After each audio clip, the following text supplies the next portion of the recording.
بسم الله الرحمن الرحيم. الحمد لله رب العالمين، والصلاة والسلام على سيد الأنبياء والمرسلين وعلى آله وصحبه أجمعين، أما بعد. أعوذ بالله من الشيطان الرجيم. بسم الله الرحمن الرحيم. قد جعل الله لكل شيء قدرا. صدق الله العظيم. معزز سامعین کرام، السلام علیکم ورحمۃ اللہ وبرکاتہ. آج کا یہ سیشن مسائل کا اسلامی حل اور سولوشن آف پرابلم کے نام سے میں نے شروع کیا ہے. گزشتہ ہفتے جو ویڈیو اپلوڈ کی گئی تھی اس کے کمنٹس کے ذریعے سے ہمیں کچھ سوالات موصول ہوئے اور آج میں ان سوالات کے جوابات کے ساتھ آپ کے سامنے حاضر ہوں. ان میں پہلا سوال ہے کہ اسلام کے اندر قسمت کا کیا تصور ہے، اور دوسرا سوال کسی خاتون کی طرف سے کہ شادی میں رکاوٹ پیش آ رہی ہے، اس کا کیا حل ہو سکتا ہے. پہلے سوال کا جواب ہم یہاں سے شروع کرتے ہیں کہ اسلام میں قسمت کا تصور یہ ایک صرف خیالی تصور نہیں ہے، بلکہ اس کا تعلق ہمارے عقیدے سے ہے، ہمارے ایمان سے ہے. قسمت کو اسلام کے اندر یا قرآنی زبان کے اندر قدر اور قضا کہا گیا ہے، اور ان دونوں کے معنی پہلے ہمیں سمجھنا چاہیے.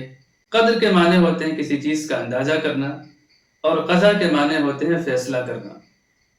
اگر ہم قسمت اور تقدیر پر ایمان کا خلاصہ کرنا چاہیں تو مختصر انداز میں اس طرح ہے کہ کائنات میں جو کچھ ہو رہا تھا اور ہو رہا ہے یا مستقبل میں ہوگا، یہ سب کا سب اللہ کی مرضی سے، اس کے حکم سے ہوا ہے، اس کے حکم سے ہو رہا ہے اور اس کے حکم سے ہوگا. یہ تقدیر کا خلاصہ اسلام کے اندر ہے.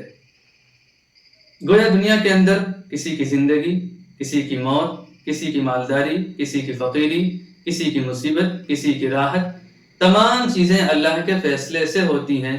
اسی کا نام تقدیر ہے. اگر آپ قرآن کی زبان میں جاننا چاہیں، سننا چاہیں تو اللہ رب العزت کا ارشاد ہے اِنَّا كُلَّ شَيْءٍ خَلَقْنَاهُ بِقَدَرٍ، یقیناً ہم نے ہر چیز کو اندازے سے پیدا کیا، قدر تقدیر کے ساتھ پیدا کیا. یہ سورہ قمر کی آیت ہے. اسی طرح اللہ رب العزت نے سورہ طلاق میں فرمایا قَدْ جَعَلَ اللَّهُ لِكُلِّ شَيْءٍ قَدْرًا، اللہ نے ہر چیز کے لیے اندازہ مقرر فرما دیا. انسانوں کو پیدا کرنے کے بارے میں اللہ نے فرمایا هُوَ الَّذِي خَلَقَكُم مِّن طِينٍ ثُمَّ قَضَىٰ أَجَلًا، وہی ہے جس نے تم کو مٹی سے پیدا کیا، پھر ایک متعین مدت کا فیصلہ کر دیا، قضا فرما دیا اللہ نے. یہ دونوں الفاظ ہیں جو قرآن مجید میں قسمت یا تقدیر پر ایمان کے بارے میں استعمال ہوئے، اور ان کا خلاصہ جیسا کہ بتایا گیا، تقدیر اللہ کے ان احکامات اور فیصلوں پر ایمان کا نام ہے جو اللہ نے اس کائنات کے تعلق سے لکھ دی ہیں. اور اس کی مثال بالکل ایسے ہی ہے جیسے ہم کوئی گھر بنانا چاہتے ہیں، کوئی بلڈنگ بنانا چاہتے ہیں تو پہلے اس کا اسٹرکچر تیار کرتے ہیں. کوئی انجینئر ہوتا ہے، وہ اس کا نقشہ پاس کرتا ہے، پھر اس کے بعد اسی نقشے کے مطابق پورا گھر بنایا جاتا ہے. بالکل اسی طرح اللہ رب العزت اس کائنات کو بنانے والے ہیں. اب کائنات کو کس ڈھنگ سے چلانا ہے اور کس سمت میں اس کو جانا ہے، کس طرح سے یہ اپنی منزل تک پہنچے گی، ان تمام چیزوں کا فیصلہ اللہ نے پہلے فرما دیا ہے، اور اب قیامت تک انہی احکام، انہی فیصلوں کے مطابق اس کائنات اور کائنات کی چیزوں کو چلنا ہے. یہ پہلی بات ہو گئی کہ قسمت کو قرآن کی زبان میں قدر اور قضا کہتے ہیں. اس کے بارے میں کچھ آیات آپ کے سامنے پیش کی گئی اور اس کا خلاصہ آپ کے سامنے بیان کیا گیا. دوسری بات، کچھ لوگوں کو غلط فہمی ہوتی ہے کہ جب ہر چیز مقدر ہے تو پھر انسان کو عمل کی ضرورت کیا ہے. حقیقت میں یہ لا علمی ہے، قرآن اور شریعت کے علم سے دوری کی بات اور نادانی کی بات ہے. ورنہ ہم خود سوچیں، اگر یہی مسئلہ ہوتا کہ انسان وہی کرے گا جو اس کے مقدر میں لکھا جا چکا ہے اور اب اسے کچھ بتانے اور کہنے کی ضرورت نہیں، تو ہم یہ سوچیں کہ اللہ نے نبیوں کو کیوں بھیجا، اللہ نے ہدایت کا نظام کیوں برپا کیا، اللہ نے اپنی کتابیں نازل کیوں کی. اس نظام سے یہ بات پتہ چلتی ہے کہ انسان مکلف ہے عمل کرنے کا، اور اس عمل کا نتیجہ اللہ رب العزت سامنے لے کر آتے ہیں اور وہ نتیجہ اس خدا کے حکم سے، اس کی مرضی سے ہمارے سامنے آتا ہے۔ اللہ کے نبی صلی اللہ علیہ وسلم نے فرمایا اعملوا فکل میسر لما خلق، کام کرتے رہو، عمل کرتے رہو، ہر انسان، ہر شخص اس کے لیے آسان کر دیا جائے گا جس کے لیے وہ بنایا اور پیدا کیا گیا۔ یعنی ہمارے تقدیر کے اندر جو کرنا لکھا ہے ہمیں اس کو کرنے کی فکر اور کوشش کرنی چاہیے، اور تقدیر کا بہانہ بنا کر عمل سے چوری کرنا یہ دین کے مزاج کے خلاف ہے۔ اور اللہ نے ہدایت کا جو نظام نبیوں کے ذریعے، اپنی کتابوں کے ذریعے اور مرشدین کے ذریعے، مصلحین کے ذریعے جو جاری فرمایا ہے، اس نظام کے خلاف، اس پوری تاریخ کے خلاف ہے یہ کانسیپٹ کہ تقدیر کا بہانہ بنا کر سستی اور کاہلی برتنا، عمل سے چوری کرنا۔ دوسرا سوال ہے کسی خاتون کی طرف سے ہے کہ شادیوں میں رکاوٹیں پیدا ہو رہی۔ یہ ایک بہت عام سے سوال ہے، اور اس کا جواب دینا میں اس لیے ضروری سمجھتا ہوں کہ لوگ بہت زیادہ اس میں مس گائیڈ کر دیے جاتے ہیں، ان کی غلط رہنمائی کر دی جاتی ہے، اور بہت یعنی الگ الگ اعتبار سے ان کو نقصان ہو جاتا ہے۔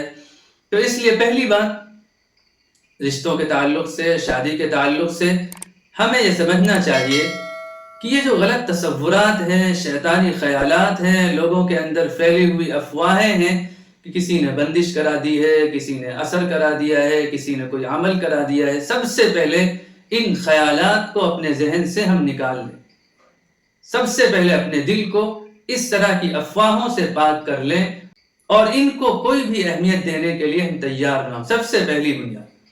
دوسری بنیاد یہ ہے کہ رشتوں کے بارے میں ہمیشہ ہمیں دین کو مقدم رکھنا چاہیے۔ ہمارے جب رشتے آئیں، لڑکوں کے پاس، لڑکوں کے لیے ہوں، لڑکیوں کے لیے ہوں، تو ان رشتوں کے اندر ہمیں دونوں طرف سے دینداری دیکھنی چاہیے۔ اگر دینی اعتبار سے اچھا رشتہ ملتا ہے تو ہمیں فوراً اس کو قبول کرنا چاہیے، اسے ایکسیپٹ کرنا چاہیے، اور اس رشتے کو جوڑنے کی فکر اور کوشش کرنی چاہیے۔